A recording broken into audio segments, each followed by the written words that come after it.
മക്കളെ, അപ്പോൾ നമ്മുടെ 8ാം ക്ലാസ്സിൻ്റെ മോഡൽ എക്സാമിൻ്റെ പേപ്പർ നമ്മുടെ SCERT റിലീസ് ചെയ്തിട്ടുണ്ടായിരുന്നു അല്ലേ. അപ്പോൾ ആ ഒരു മോഡൽ എക്സാമിൻ്റെ ക്വസ്റ്റ്യൻ പേപ്പറിൻ്റെ ആൻസർ കീ ആണ് നമ്മളിവിടെ നോക്കുന്നത്. അപ്പോൾ ഏതൊക്കെ തരത്തിലുള്ള ക്വസ്റ്റ്യൻസ് ആണ് നമുക്ക് വരാനായിട്ട് പോകുന്നത് എന്നുള്ളത് നമുക്ക് എന്ത് ചെയ്യാം, വേഗം തന്നെ നോക്കി വെക്കാം.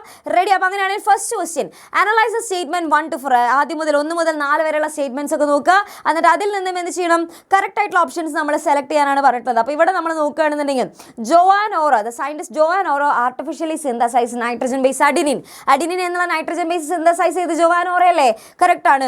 ഇനി amino acid is an organic molecule that forms the building blocks of proteins. അപ്പോൾ ബിൽഡിംഗ് ബ്ലോക്സ് ഓഫ് പ്രോട്ടീൻസ് എന്ന് പറയുന്നത് അത് എന്താ പറയുക, അത് ആ ബിൽഡിംഗ് ബ്ലോക്സ് ഓഫ് പ്രോട്ടീൻ ആണ് എന്ത്, നമ്മുടെ അമിനോ ആസിഡ് എന്ന് പറയുന്നത്. കറക്റ്റ് ആണല്ലേ, അമിനോ ആസിഡ് കൂടി ചേർന്നിട്ടാണ് പ്രോട്ടീൻസ് ഉണ്ടാകുന്നത്. റെഡി? അങ്ങനെയാണെന്നുണ്ടെങ്കിൽ ഇനി അടുത്ത്, in prokaryotes a well defined nucleus with membrane seen. അല്ലെ, കറക്റ്റ് ആണോ തെറ്റാണ്? കാരണം നമ്മുടെ പ്രോകാരിയോട്സിൽ അങ്ങനെ വെൽ ഡിഫൈൻഡ് ആയിട്ടുള്ളൊരു മെംബ്രെയിൻ എന്താ പറയുക ന്യൂക്ലിയസ് ഒന്നുമില്ല. പിന്നെ ഈ the primitive cell was formed by the combination of self replicating amino acids and a surrounding lipid layer എന്നാണ് പറഞ്ഞിട്ടുള്ളത്. അവിടെ സെൽഫ് റെപ്ലിക്കേറ്റിംഗ് അമിനോ ആസിഡ് ആണോ? അല്ല, അവിടെ ജസ്റ്റ് ഒരു ന്യൂക്ലിക് ആസിഡ് ഉണ്ട്, ചുറ്റും ഒരു കൊഴുപ്പിൻ്റെ ഒരു ലെയർ ഉണ്ടെന്നുള്ളതാണ് പറയുന്നത്. അപ്പോൾ അതുകൊണ്ട് തന്നെ ഓപ്ഷൻ ബി ആണ് എന്ത് മക്കളെ, ഓപ്ഷൻ ബി ആണ് റൈറ്റ് ആയിട്ടുള്ള ആൻസർ എന്ന് പറയുന്നത്. റെഡി? അങ്ങനെയാണെങ്കിൽ അടുത്തൊരു ക്വസ്റ്റ്യൻ, ഇവിടെ മിസ് നമ്മുടെ നമുക്ക് മാച്ച് ചെയ്യാനാണ് പറഞ്ഞിട്ടുള്ളത്. ആർട്ടിഫിഷ്യൽ ഫെർട്ടിലൈസർ എന്താണ്, അതിനൊരു എക്സാമ്പിളാണ് ഇതേ നമ്മുടെ യൂറിയ. പിന്നെ നാനോ ഫെർട്ടിലൈസറിന് എക്സാമ്പിളാണ് നാനോ ഫോസ്ഫേറ്റ്. ബയോ ഫെർട്ടിലൈസറിന് എക്സാമ്പിളാണ് റൈസോബിയം. ഓർഗാനിക് ഫെർട്ടിലൈസറിന് എക്സാമ്പിളാണ് ഇത് നമ്മുടെ കമ്പോസ്റ്റ്. ഓക്കെ, അങ്ങനെ മാച്ച് ദ ഫോളോയിങ് ക്വസ്റ്റ്യൻ എന്തായാലും വരും. ഇനി അടുത്തത്, ഇവിടെ ഒരു യുവ കർഷകൻ്റെ പുതുതായി ആരംഭിച്ച ഒരു ഫാമിൻ്റെ സവിശേഷതകൾ തന്നിരിക്കുന്നു. അവ വിശകലനം ചെയ്ത് താഴെ തന്നിരിക്കുന്ന ചോദ്യങ്ങൾക്ക് ഉത്തരം എഴുതുക. 5 ഏക്കർ സ്ഥലത്താണ് കൃഷി. പാടത്തിൻ്റെ ഒരു ഭാഗത്ത് നെൽകൃഷിയാണ്. ഏകദേശം 50 സെന്റ് സ്ഥലത്ത് പശു വളർത്തുന്നു. ഫാമിന്റെ മധ്യഭാഗത്ത് ഒരു കുളവും അതിൽ മത്സ്യകൃഷിയുമുണ്ട്. ഓക്കെ, ഈ ഒരു കൃഷി രീതിക്ക് പറയുന്ന പേരെന്ത്? എന്താ മക്കളെ പറയുന്നത്? ഇവിടെ പല കൃഷികൾ എന്ത് ചെയ്യാണ്, നെൽകൃഷിയും പശു വളർത്തലും ഒക്കെ അല്ലെ, മത്സ്യകൃഷിയും ഒക്കെ കൂടെ ഒരുമിച്ചാണ് ചെയ്യുന്നത് അല്ലേ. ഇതിന് നമ്മൾ പറയുന്ന പേരെന്താണ്? ഇതിനെയാണ് നമ്മൾ ഇന്റഗ്രേറ്റഡ് ഫാമിംഗ് അഥവാ സംയോജിത കീട നിയന്ത്രണം എന്ന് പറയും, സംയോജിത കൃഷി എന്ന് പറയില്ലേ. ഇനി how does this method of farming help to reduce the production cost. എങ്ങനെയാണ് ഇത് നമുക്ക് എന്താണ് ആ ഒരു ഉൽപ്പാദന ചെലവ് കുറയ്ക്കാനായിട്ട് ഇത് എങ്ങനെ സഹായിക്കാം ചോദിച്ചു കഴിഞ്ഞാൽ, എങ്ങനെയൊക്കെ സഹായിക്കാം? ദാ ഇവിടെ മെസ്സേജ് ചെയ്തിട്ടുണ്ട്, നമ്മുടെ കാറ്റിൽ നിന്ന് പശുക്കളൊക്കെ വളർത്തുന്നുണ്ടല്ലോ, അപ്പോൾ ആ കാറ്റൽ ടാങ്ക് നമുക്ക് എന്ത് ചെയ്യാം, വളമായിട്ട് ഉപയോഗിക്കാം, അല്ലെങ്കിൽ ബയോഗ്യാസിൽ ഉപയോഗിക്കാം. പിന്നെ നമുക്ക് ഫെർട്ടിലൈസേഴ്സ് വാങ്ങേണ്ട ആവശ്യമുണ്ടോ? വേണ്ടല്ലോ, വളമൊക്കെ നമുക്ക് ഒരു സ്ഥലത്ത് നിന്ന് കിട്ടുന്നുണ്ടല്ലോ. അപ്പോൾ ഫെർട്ടിലൈസേഴ്സ് നമുക്ക് അതിൻ്റെ പൈസ കുറഞ്ഞു കിട്ടി. പിന്നെ അതേപോലെ തന്നെ നമുക്ക് ഈ ക്രോപ്പിൻ്റെ റെസിഡ്യൂസ്, അതായത് വയലിലേക്ക് അവശിഷ്ടങ്ങൾ കാറ്റലിന് ഫുഡായിട്ട് കൊടുക്കാം. അപ്പോൾ ഇതന്നെ എഴുതണം നിർബന്ധമില്ല. എൻ്റെ കുട്ടികൾക്ക് നിങ്ങളുടേതായിട്ടുള്ള രീതിക്കും ആൻസർ ചെയ്താൽ കേട്ടോ, അപ്പോഴും കറക്റ്റായിട്ട് വരും. ഇനി അടുത്തത്, ചിത്രങ്ങൾ നിരീക്ഷിച്ച ചോദ്യങ്ങൾക്ക് ഉത്തരം എഴുതുക. എക്സും വൈ എന്നുള്ളതിൽ പ്രോകാരിയോട്ടിക് കോശം, അതായത് ഈ 2 പിക്ചേഴ്സ് തന്നിട്ടുണ്ട്, ഇതിൽ ഏതാണ് പ്രോകാരിയോട്ടിക് സെൽ എന്നാണ് ക്വസ്റ്റ്യൻ. ഏതാണ് മക്കളെ, ഏതാണ് എൻ്റെ കുട്ടികൾ കറക്റ്റായിട്ട് അറിയാം? നമ്മുടെ ഇതാണ് ഫസ്റ്റ് കൊടുത്തിട്ട് ഈ എക്സ് ആണ് എന്ത്, അതാണ് പ്രോകാരിയോട്ടിക് സെൽ എന്ന് പറയുന്നത്. അത് മനസ്സിലാക്കാനായിട്ട് സഹായിച്ച 3 ഫീച്ചർ എഴുതാനാണ് ചോദിച്ചിട്ടുള്ളത്. അപ്പോൾ ഏതൊക്കെയാണ് ഫീച്ചേഴ്സ്? അവർക്ക് സെൽ ഓർഗനൽസ് കുറവായിരിക്കും, പിന്നെ മെംബ്രെയിനസ് കവറിങ് ഒന്നുമില്ല, കറക്റ്റായിട്ടുള്ളൊരു വെൽ ഡിഫൈൻഡ് ആയിട്ട് ന്യൂക്ലിയസ് ഒന്നുമില്ല. ഇതൊക്കെ നിങ്ങൾക്ക് അവിടെ എഴുതാം. ഓക്കെ, ഇനി അടുത്തത് 5ാമത്തിലെ എ ക്വസ്റ്റ്യൻ, താഴെ പറയുന്ന മാർഗ്ഗങ്ങളിലൂടെ നിർമ്മിച്ചെടുക്കുന്ന കാർഷിക വിളകളുടെ ഓരോ സവിശേഷത വീതം എഴുതുക. ഓക്കെ, ഫസ്റ്റ് ജനിതക എഞ്ചിനീയറിംഗ് അഥവാ നമ്മുടെ ജനറ്റിക് എഞ്ചിനീയറിംഗും പിന്നെ ടിഷ്യൂ കൾച്ചർ. ഇതിൻ്റെ പ്രത്യേകതകളാണ് കേട്ടോ എഴുതാനായിട്ട് പറഞ്ഞിട്ടുള്ളത്. ജനറ്റിക് എഞ്ചിനീയറിംഗ് ആണെങ്കിൽ നമുക്ക് എന്താ ചെയ്യുന്നത്, അവിടെ നമ്മുടെ ജനറ്റിക് കോൺസ്റ്റിറ്റ്യൂഷനിൽ അവിടെ ചെയ്യാണ് കുറച്ച് ഓൾട്ടർ ചെയ്തിട്ട് അവരുടെ ജനിതക ഘടനയിൽ ചെറിയ ഓൾട്ടറേഷനൊക്കെ വരുത്തിയിട്ട് പുതിയ ട്രൈറ്റ്സ് നമ്മൾ അവിടെ ഇൻക്ലൂഡ് ചെയ്യണം അല്ലേ. അതായത് മലയാളം മിസ് ഇവിടെയും ആൻസർ ഇവിടെ കൊടുത്തിട്ടുണ്ട് കേട്ടോ. ജനിതക ഘടനയിൽ മാറ്റം വരുത്തിയിട്ട് നമ്മൾ എന്ത് ചെയ്യുന്നു, പുതിയ സ്വഭാവ സവിശേഷതകൾ അതിൽ ഉൾക്കൊള്ളിക്കുകയാണ് ചെയ്യുന്നത്. ഓക്കെ, അതാണ് ജനറ്റിക് എഞ്ചിനീയറിംഗിൽ നമ്മൾ ചെയ്യുന്നത്. ഇനി അടുത്തത് ടിഷ്യൂ കൾച്ചർ ആണെങ്കിൽ നമ്മൾ എന്താ ചെയ്യുന്നത്, ഒരു ലാർജ് നമ്പർ ഓഫ് പ്ലാന്റ്സ്, അതും എങ്ങനെയാണ്, പാരന്റ് പ്ലാന്റിന്റെ സെയിം ക്യാരക്ടറിസ്റ്റിക്സ് ഉള്ള, അതായത് അതേ മാതൃസസ്യത്തിന്റെ അതേ ഗുണങ്ങളുള്ള ഒരുപാട് സസ്യങ്ങൾ നമുക്ക് ഉൽപ്പാദിപ്പിക്കാനായിട്ട് സാധിക്കുന്നു. അതാണ് നമ്മുടെ ടിഷ്യൂ കൾച്ചറിന്റെ പ്രത്യേകത എന്ന് പറയുന്നത്. റെഡി? അപ്പോൾ അതാണ് നമ്മുടെ 5ാമത്തെ എ ക്വസ്റ്റ്യൻ. ഇനി ബി ക്വസ്റ്റ്യൻ എന്താണ് മക്കളെ? ഇവിടെ 2 ക്വസ്റ്റ്യൻ തന്നിട്ടുണ്ട്, ഐഡന്റിഫൈ ചെയ്യാനാണ് പറഞ്ഞിട്ടുള്ളത്. എക്സ് എന്ന് പറയുന്നത് ഏതാണ്? നമ്മുടെ കായതുരപ്പൻ അല്ലേ, കായതുരപ്പനാണ്. ഇത് ഏതാണ് മക്കളെ? ഇത് നമ്മുടെ ഇത് തണ്ടുതുരപ്പനല്ല എന്ന് തോന്നുന്നു കേട്ടോ, ഇല ചുരുട്ടിപ്പുഴ. ഇലയല്ലേ കാണുന്നത്, നമ്മുടെ ഇലയല്ലേ. അപ്പോൾ ഇത് നമ്മുടെ ഇല ചുരുട്ടിപ്പുഴു എന്ന് എഴുതിക്കോ. ഓക്കെ, ഇല ചുരുട്ടിപ്പുഴു. ഓക്കെ, ഇല ചുരുട്ടി പുഴുന്ന ഇതാട്ടോ. ഓക്കെ, അതായത് നമ്മുടെ ലീഫ് അല്ലേ, ലീഫ് ഇങ്ങനെ റോൾ ചെയ്തിരിക്കുന്ന നമ്മുടെ ആ ഒരു പെസ്റ്റാണത്. ഇനി ഇവിടെ നമ്മൾ നോക്കുകയാണെന്നുണ്ടെങ്കിൽ how does integrated pest management help to control the multiplication of such pest. അപ്പോൾ ഇത്തരത്തിലുള്ള പെസ്റ്റിൻ്റെയൊക്കെ മൾട്ടിപ്ലിക്കേഷന് അതെങ്ങനെയാണ് ഈ ഒരു ഇത് കൺട്രോൾ ചെയ്യുന്നത്, നമ്മുടെ ഇൻ്റഗ്രേറ്റഡ് പെസ്റ്റ് മാനേജ്മെൻറ്റ് എങ്ങനെയാണ് കൺട്രോൾ ചെയ്യുന്നതാണ് ക്വസ്റ്റ്യൻ. എങ്ങനെയൊക്കെയാണ് മക്കളെ? ഒന്നില്ലെങ്കിൽ നമുക്ക് മെക്കാനിക്കൽ പെസ്റ്റ് കൺട്രോൾ ചെയ്യില്ല, അതായത് എന്താണ് യാന്ത്രിക കീടനിയന്ത്രണ മാർഗ്ഗങ്ങൾ വഴി, അല്ലെങ്കിൽ ഫ്രണ്ട്ലി പെസ്റ്റിന് യൂസ് ചെയ്യില്ല, അതായത് മിത്ര കീടങ്ങൾ ഉപയോഗിക്കും, അല്ലെങ്കിൽ എന്താണ് use of pest resistant variety, അതായത് കീടബാധ ചെറുക്കാൻ കഴിവുള്ള വിത്തിനങ്ങളുടെ കൃഷിയൊക്കെ ചെയ്യും. ഓക്കെ, അതിലൂടെയാണ് അവരത് ചെയ്യുന്നത്, ഇതേപോലെ ഇൻ്റഗ്രേറ്റഡ് പെസ്റ്റ് മാനേജ്മെൻറ്റ് ചെയ്യുന്നത്. റെഡി?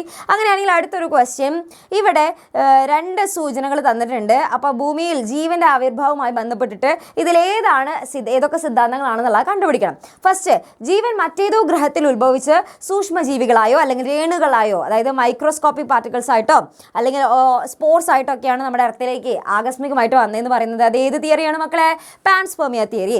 ഇനി accidental combination of chemicals in the ocean, അല്ലെ, നമ്മുടെ ഒഷ്യനിൽ കെമിക്കൽസ് ഒക്കെ കൂടി ചേർന്നിട്ട് ലൈഫ് ഉണ്ടായത് ഏതാണ്? കെമിക്കൽ എവല്യൂഷൻ തിയറിയാണ്. ഓക്കെ, ഇനി which of these theories has gained more acceptance in the scientific world wide? ഇതിലേത് തിയറിയാണ് മക്കളെ കൂടുതൽ ആൾക്കാർ സ്വീകരിച്ചത്? ഏതാണ്? കെമിക്കൽ എവല്യൂഷൻ തിയറിയാണ്. കാരണം എന്താണ്? It is support by Urey Miller X. അതിനെ പ്രൂവ് ചെയ്യാനായിട്ട് എന്തുണ്ടായിരുന്നു? യൂറി മില്ലർ എക്സ്പെരിമെന്റ് ഉണ്ടായിരുന്നു. അപ്പോൾ അതിൽ കറക്റ്റായിട്ട് പ്രൂവ് ചെയ്തപ്പോൾ എന്താണ്? അത് എല്ലാവരും അത് ആക്സെപ്റ്റ് ചെയ്തു. റെഡി? അങ്ങനെയാണെങ്കിൽ അടുത്ത question, if conditions similar to those of primitive earth existed today, would the survival of life possible? Justify your opinion. അതായത് ആദിമ ഭൂമിയിലേത് സമാനമായിട്ടുള്ള സാഹചര്യങ്ങളാണ് ഇന്നുണ്ടായിരുന്നെങ്കിൽ നമുക്ക് സർവൈവ് ചെയ്യാൻ പറ്റുമോ? നമുക്ക് നിലനിൽക്കാൻ പറ്റുമോ? പറ്റും മക്കളെ? ആദിമഭൂമിയിൽ അന്തരീക്ഷമാണ് ഇപ്പം ഉള്ളതെന്നുണ്ടെങ്കിൽ നമുക്ക് നിലനിൽക്കാൻ പറ്റുമോ? ഒരിക്കലും ഇല്ല. അല്ലേ? കാരണം എന്താ? ആദിമഭൂമിയിൽ ഓക്സിജൻ ഇല്ല, അല്ലേ? നോ ഓക്സിജൻ, അവിടെ ഓക്സിജൻ ഇല്ല. പിന്നെ അതേപോലെ തന്നെ ടോക്സിക് ഗ്യാസസ് ആയിരുന്നു അന്നേരം ഫില്ല് ചെയ്തിരുന്നില്ലേ? നമ്മുടെ മീഥേൻ, അമോണിയ ഒക്കെ പോലെയുള്ള ടോക്സിക് ഗ്യാസസ് ആയിരുന്നു അന്ന് ഫുൾ എർത്തിലുണ്ടായിരുന്നത്. പിന്നെ ഭയങ്കര ഹൈ ടെമ്പറേച്ചർ. അപ്പോൾ അതുകൊണ്ട് തന്നെ നമുക്ക് എന്ത് ചെയ്യാൻ പറ്റില്ല? നിലനിൽക്കാനായിട്ട് പറ്റിയില്ല. ഓക്കെ, ഇനി അടുത്തത് എന്താണ്? യൂക്കാരിയോട്ടിക് കോശങ്ങൾക്ക് ഊർജ്ജോൽപാദന ശേഷി ലഭിച്ചത് ബാക്ടീരിയകളെ വിഴുങ്ങിയതിന് ശേഷമാണ്. ഈ പ്രസ്താവനയോട് നിങ്ങൾ യോജിക്കുന്നുണ്ടോ? എന്തുകൊണ്ട്? ഓക്കെ, അതായത് eukaryotic cells gain the ability to produce energy after engulfing bacteria. Correct അല്ലേ മക്കളെ? കറക്റ്റ് അല്ലേ? അതിൽ നമ്മൾ എന്താണ് പറയുന്നത്? ഇവിടെ നമ്മൾ കണ്ടിട്ടുണ്ടല്ലേ, അതായത് നമ്മുടെ യൂക്കാരിയോട്ടിക് ബാക്ടീരിയ ഒക്കെ ആണെന്നുണ്ടെങ്കിൽ അവരെന്ത് ചെയ്യുന്നുണ്ട്? യെസ്, ഇപ്പോൾ യൂക്കാരിയോട്ടിക് സെൽ എന്ത് ചെയ്യുന്നു? അവരിതേ അല്ലെ, അവർ സ്മോൾ എയറോബിക് ബാക്ടീരിയനെ എന്ത് ചെയ്യുന്നു? അവർ എൻഗൾഫ് ചെയ്യുന്നു, അല്ലെ, വിഴുങ്ങും, അല്ലെ. ആ വിഴുങ്ങിയതിന് ശേഷം അവർ ഡൈജസ്റ്റ് ചെയ്യുന്നതിന് പകരം അവരെന്ത് ചെയ്യും? പ്രൊട്ടക്ഷൻ കൊടുക്കും, അല്ലെ, സംരക്ഷണം കൊടുക്കും. പതിയെ അത് ട്രാൻസ്ഫോം ചെയ്തിട്ടാണ് എന്ത് ചെയ്ത് മൈറ്റോകോൺട്രിയ ആയിട്ട് മാറിയിട്ടുള്ളത്. മൈറ്റോകോൺട്രിയ ആണ് എന്ത്? നമ്മുടെ power house of A cell എന്ന് പറയും, അല്ലേ, ഊർജ്ജ നിലയം എന്ന് പറയും. ഓക്കെ, അപ്പോൾ അതുകൊണ്ട് തന്നെ ഊർജ്ജോൽപാദനത്തിന്, അല്ലെ, ഊർജ്ജോൽപാദനത്തിന് എന്താണ്?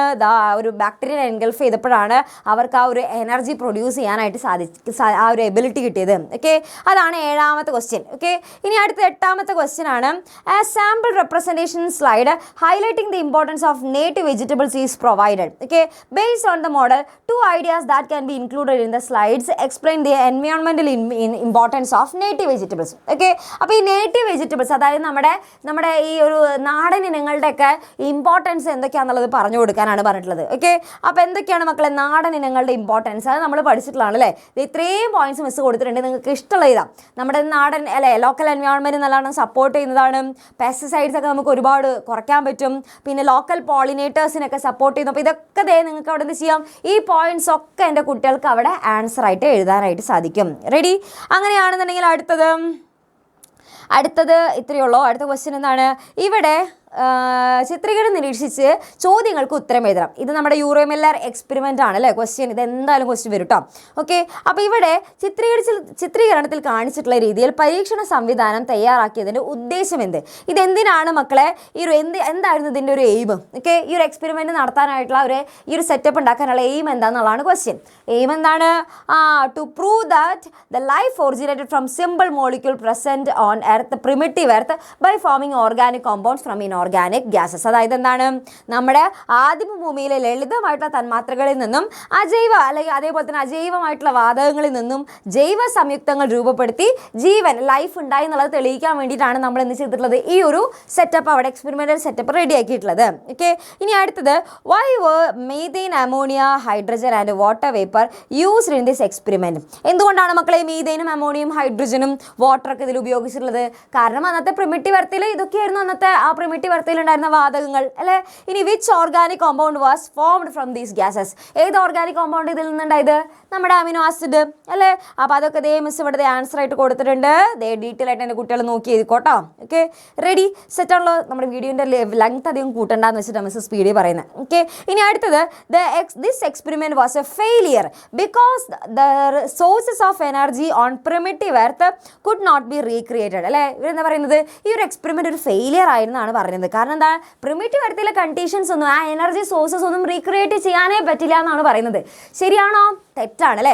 ഇവർ റീക്രിയേറ്റ് ചെയ്യുകയാണ് ചെയ്തത് അല്ലേ. അപ്പോൾ അത് നോട്ട് എ കംപ്ലീറ്റ് ഫെയിലിയർ അല്ലേ. നമുക്ക് പ്രിമിറ്റീവ് എർത്തിലെ എല്ലാ കണ്ടീഷൻസ് നമുക്ക് എക്സാക്റ്റ് ആയിട്ട് നമുക്ക് റീക്രിയേറ്റ് ചെയ്യാൻ പറ്റിയിട്ടില്ലെങ്കിലും പക്ഷെ നമ്മൾ എന്ത് ചെയ്യുന്നുണ്ട്, സക്സസ്ഫുള്ളി നമ്മൾ പ്രൂവ് ചെയ്തിട്ടുണ്ട് അല്ലേ. സിമ്പിൾ ആയിട്ടുള്ള ഇൻഓർഗാനിക് മോളിക്യൂൾസിൽ നിന്നും കമ്പൈൻ ചെയ്തിട്ട് ഓർഗാനിക് മോളിക്യൂൾസ് ആവുന്ന കാര്യം എന്ത് ചെയ്തിട്ടുണ്ട്, ഇവർ സക്സസ്ഫുള്ളി അത് തെളിയിച്ചിട്ടുണ്ട്. അപ്പോൾ അതുകൊണ്ട് തന്നെ ഇതെന്നല്ല, ഒരു ഫെയിലിയർ അല്ല എന്നുള്ള രീതിക്ക് നമുക്ക് അവിടെ ആൻസർ ചെയ്യാനായിട്ട് സാധിക്കും. അടുത്തത്, കൃഷി ഉപേക്ഷിച്ചതിന് കാരണം കണ്ടെത്തുന്നതിനായി കൃഷി വകുപ്പ് ഒരു പ്രദേശത്തെ കർഷകരിൽ നടത്തിയ സർവേയുടെ ഫലമാണ് ഗ്രാഫ് രൂപത്തിൽ ചുവടെ ചിത്രീകരിച്ചിരിക്കുന്നത്. അത് വിശകലനം ചെയ്ത് ചോദ്യങ്ങൾക്ക് ഉത്തരം എഴുതുക. ഓക്കെ, അപ്പോൾ ഇവിടെ മക്കളെ കീടബാധ, സ്ഥലപരിമിതി, ജലലഭ്യത കുറവ്, ഇങ്ങനെ കുറേ കാര്യങ്ങൾ കൊടുത്തിട്ടുണ്ട്. ഇതിലേറ്റവും കൂടുതൽ നമ്മുടെ കർഷകർ പ്രശ്നം അനുഭവിക്കുന്ന ഇതിലാണ്, അതാ സ്ഥലപരിമിതി അല്ലേ. അപ്പോൾ അങ്ങനെയാണെന്നുണ്ടെങ്കിൽ ഇവിടെ ഫസ്റ്റ് ക്വസ്റ്റ്യൻ. ഓക്കെ, ആ പ്രദേശത്ത് ഏറ്റവും കൂടുതൽ കർഷകർ കൃഷി ഉപേക്ഷിച്ചതിന് കാരണം കണ്ടെത്തി അവരെ കൃഷിയിലേക്ക് തിരികെ കൊണ്ടുവരുന്നതിന് സഹായകമായിട്ടുള്ള ഏതെങ്കിലും 2 കൃഷി രീതികൾ അല്ലേ. Identify the main reason why most farmers in that region abandoned agriculture. ഏത് കാരണമാണ്? അവിടെ ലാക്ക് ഓഫ് സ്പേസ് ആയിരുന്നു അല്ലേ. ഒന്നാമത്തെ കാരണം എന്താണ്? ലാക്ക് ഓഫ് സ്പേസ് ആണ്, സ്ഥലപരിമിതിയാണ് പ്രധാന പ്രശ്നം അല്ലേ. അപ്പോൾ അത് നമുക്ക് മാറ്റാനായിട്ട് നമുക്ക് ചെയ്യാൻ പറ്റുന്ന കാര്യങ്ങൾ എന്തൊക്കെ ചെയ്യാൻ പറ്റും മക്കളെ? നമുക്ക് വേണമെന്നുണ്ടെങ്കിൽ പെറ്റ് ബോട്ടിൽ ഫാമിംഗ് ചെയ്യാം, പെറ്റ് ബോട്ടിൽ ഫാമിംഗ് നടത്താം. അല്ലെങ്കിൽ നമുക്ക് എന്ത് പറയാം, നമ്മുടെ വെർട്ടിക്കൽ ഫാമിംഗ് പറയാം. അല്ലെങ്കിൽ നമുക്ക് ടെറസ് ഫാമിംഗ് പറഞ്ഞൂടെ, ടെറസ് ഫാമിംഗ് പറയാം. ഓക്കെ, അല്ലെങ്കിൽ നമ്മുടെ പോട്ട് കൾട്ടിവേഷൻ എന്ത് വേണമെന്നുണ്ടെങ്കിൽ നിങ്ങൾക്ക് പറയാൻ പറ്റും. ഓക്കെ, അതൊക്കെ നിങ്ങൾക്ക് അവിടെ ആൻസർ ആയിട്ട് എഴുതാൻ പറ്റും. ഓക്കെ, ഇനി അടുത്തത് some specific farming methods adopted in that region ensure that the water scarcity did not effect the farmers. Okay, explain any two such method എന്നാണ് പറയുന്നത് മക്കളെ. അപ്പോൾ ചില പ്രത്യേക കൃഷി രീതികൾ അവലംബിച്ചത് കൊണ്ടാണ് ആ പ്രദേശത്തെ കർഷകരെ ജലലഭ്യതക്കുറവ് കാര്യമായിട്ട് ബാധിക്കാത്തത്. ഓക്കെ, അപ്പോൾ ആ ജലലഭ്യത നമുക്ക് മാക്സിമം കുറയുന്ന തരത്തിൽ നമുക്ക് കൃഷി ചെയ്യാൻ പറ്റുന്ന മാർഗ്ഗങ്ങൾ എന്തൊക്കെയാണെന്നുള്ളതാണ് ക്വസ്റ്റ്യൻ. എന്തൊക്കെയാണ്? നമുക്ക് വേണമെങ്കിൽ ഡ്രിപ്പ് ഇറിഗേഷനെ കുറിച്ച് എഴുതാം, അല്ലെങ്കിൽ തുള്ളി നന, മലയാളം മീഡിയങ്ങൾക്കാണ് ഇവിടെ കൊടുത്തിട്ടുള്ളത്, അല്ലെങ്കിൽ തിരിനനയെ കുറിച്ച് എഴുതാം, അല്ലെങ്കിൽ നിങ്ങൾക്ക് എന്ത് ചെയ്യാം, പുതയിടലിനെ കുറിച്ച് എഴുതാം, അല്ലെങ്കിൽ നിങ്ങൾക്ക് ഗ്രീൻ ഹൗസ് എഴുതാം. എന്ത് വേണമെന്നുണ്ടെങ്കിൽ നിങ്ങൾക്ക് അവിടെ എഴുതാനായിട്ട് സാധിക്കും കേട്ടോ. ഓക്കെ, ഇനി അടുത്തത് എന്താണ് മക്കളെ? ഇവിടെ 3 കർഷകർ കൊടുത്തിട്ടുണ്ട്. ഒന്നാമത്തെ കർഷകർ എന്താണ് മക്കളെ? അമോണിയം ഫോസ്ഫേറ്റ്, യൂറിയ തുടങ്ങിയ കൃത്രിമ വളങ്ങൾ ഉപയോഗിച്ചുള്ള കൃഷിരീതിയാണ് ഒന്നാമത്തെ കർഷകൻ ചെയ്യുന്നത്. ഇനി രണ്ടാമത്തെ കർഷകനാണെന്നുണ്ടെങ്കിൽ പച്ചിലവളം, ചാണകം തുടങ്ങിയ ജൈവാവശിഷ്ടങ്ങൾ മാത്രം ഉപയോഗിച്ചുള്ള കൃഷിരീതി. Okay, only ജൈവാവശിഷ്ടം. ഇനി മൂന്നാമത്തെ കർഷകരാണെങ്കിൽ റൈസോബിയം, മൈക്കോറൈസ തുടങ്ങിയ സൂക്ഷ്മജീവികളെ ഉപയോഗിച്ചിട്ടുള്ള കൃഷിരീതി. ഓക്കെ, അപ്പോൾ മണ്ണിൻ്റെ ഘടന, വിഘാടകരുടെ നിലനിൽപ്പ് എന്നിവയെ ഇവരുടെ കൃഷിരീതികൾ എങ്ങനെ സ്വാധീനിക്കുന്നു? ഓക്കെ, ഇതിൽ ആരുടെ ആയിരിക്കും മക്കളെ പ്രശ്നം വരിക? ഫസ്റ്റത്തെ ആൾ നമ്മുടെ രാസവളമാണ് ഉപയോഗിക്കുന്നത് അല്ലേ മക്കളെ. ഈ ഫസ്റ്റത്തെ ഫാമർ എന്താ ചെയ്യുന്നത്? ഫുള്ള് രാസവളമാണ്. ആളുടെ സോയിലിൻ്റെ സ്ട്രക്ചറും പോയിട്ടുണ്ടായിരിക്കും, ഡീകമ്പോസേഴ്സ് മൊത്തം പോയിട്ടുണ്ടായിരിക്കും അല്ലേ. അപ്പോൾ അവിടെ അതിൻ്റെ ആൻസർ മിസ് കൊടുത്തിട്ടുണ്ട്. ഒന്നാമത്തെ ഫാമറിൻ്റെയും രണ്ടാമത്തെ ഫാമറിൻ്റെയും ഒക്കെ കൊടുത്തിട്ടുണ്ട് അല്ലേ. ഈ രണ്ടാമത്തേലും മൂന്നാമത്തേലും എന്തെങ്കിലും മൈക്രോബ്സും കാര്യങ്ങളൊക്കെ അതവിടെ കറക്റ്റായിട്ട് ഉണ്ടായിക്കോളും. ഒരു തരത്തിലുള്ള ബുദ്ധിമുട്ടും മണ്ണിനുണ്ടാവില്ല. ഓക്കെ, ഇനി based on the statement nutrient that can be easily absorb by plants help in better lead. അതായത് എന്താണ് മക്കളെ? നമ്മുടെ സസ്യങ്ങൾക്ക് എളുപ്പത്തിൽ ആഗിരണം ചെയ്യാൻ കഴിയുന്ന പോഷകങ്ങളാണ് മികച്ച വിളവ് നൽകാൻ സഹായിക്കുന്നത് എന്ന പ്രസ്താവന അടിസ്ഥാനമാക്കിയിട്ട് കർഷകൻ 1, കർഷകർ 2 എന്നിവ ഉപയോഗിച്ച വളങ്ങൾ എങ്ങനെ പ്രവർത്തിക്കുന്നു എന്ന് വിശദീകരിക്കാനാണ് ക്വസ്റ്റ്യൻ. ഓക്കെ, അപ്പോൾ എന്താണ് മക്കളെ ഇതിൽ ഏറ്റവും ആദ്യം അല്ലേ നമ്മുടെ സംഭവം രാസവളമാണെന്നുണ്ടെങ്കിൽ രാസവളമാണ് എന്ത് ചെയ്യുക, രാസവളമാണ് നമുക്ക് പെട്ടെന്ന് എന്ത് ചെയ്യുക, പെട്ടെന്ന് അല്ലേ റെഡിമെയ്ഡ് ആയിട്ട് നമുക്ക് സോലുബിൾ ന്യൂട്രിയൻസ്, നമുക്ക് ആവശ്യമുള്ള ന്യൂട്രിയൻസ് പെട്ടെന്ന് കിട്ടാം അല്ലേ. പ്ലാന്റ്സിന് രാസവളമാകുമ്പോൾ പെട്ടെന്ന് അതെന്ത് ചെയ്യാൻ പറ്റും, ക്വിക്ക്ലി അബ്സോർബ് ചെയ്യാൻ പറ്റും. പക്ഷേ നമ്മുടെ ഫാമർ 2ൻ്റെ ആളെന്താണ് ജൈവവളമാണ് ഉപയോഗിക്കുന്നത് അല്ലേ, അത് പതിയെ എന്ത് ചെയ്യുള്ളൂ മണ്ണിൽ ഡീകമ്പോസ് ചെയ്ത് വരുള്ളൂ. മാത്രമല്ല അതെന്ത് ചെയ്യും, കുറേ സമയം എടുക്കും അല്ലേ നമ്മുടെ മണ്ണിൻ്റെ ഫെർട്ടിലിറ്റി കൂട്ടാനായിട്ട്. അതായത് പെട്ടെന്ന് തന്നെ ഈസി ആയിട്ട് നമ്മുടെ പ്ലാന്റ്സിന് അവൈലബിൾ ആയിരിക്കില്ല, കുറച്ച് സമയം എടുക്കും. ഓക്കെ, അതാണ് അവിടെ എഴുതേണ്ടത്, ഓരോന്നിലുള്ള വ്യത്യാസമാണ് അവിടെ എഴുതേണ്ടത്. റെഡി? അപ്പോൾ ഇത്രയുള്ള മക്കളെ ഇതാണ് ഇതോട് കൂടിയിട്ട് നമ്മുടെ കംപ്ലീറ്റ് ക്വസ്റ്റ്യൻസ് കഴിഞ്ഞ് മോഡൽ എക്സാമിന് വന്നിട്ടുള്ള കംപ്ലീറ്റ് ക്വസ്റ്റ്യൻസ് നമ്മൾ ചെയ്തിരിക്കുകയാണ്. അപ്പോൾ അടിപൊളിയായിട്ട് പഠിക്കാം. ഇന്ന് രാത്രി കൃത്യം 7:15 എൻ്റെ കുട്ടികൾക്ക് നമ്മുടെ അടിപൊളി മാരത്തോൺ ലൈവ് ഉണ്ട്. അതും കൂടെ കണ്ടു കഴിഞ്ഞ് കഴിഞ്ഞാൽ ഫുള്ള് സെറ്റായിരിക്കും. അതിലും ഈ ക്വസ്റ്റ്യൻസും ഇൻക്ലൂഡ് ചെയ്യും, ഒപ്പം തന്നെ ഒരുപാട് ക്വസ്റ്റ്യൻസ് എക്സ്ട്രാ ഉണ്ട്, അതൊക്കെ നമ്മൾ ഇൻക്ലൂഡ് ചെയ്യും. അപ്പം നന്നായിട്ട് പഠിക്കുക. All the very best. അടിപൊളിയായിട്ട് പഠിച്ച് നല്ല മാർക്ക് തന്നെ വാങ്ങണം. ഓക്കെ, അപ്പോൾ നമുക്ക് എന്ത് ചെയ്യാം, നമുക്ക് ഇന്നിനി രാത്രി കാണാം. ഓക്കെ, അപ്പോൾ എല്ലാവർക്കും Tata bye bye, love you all.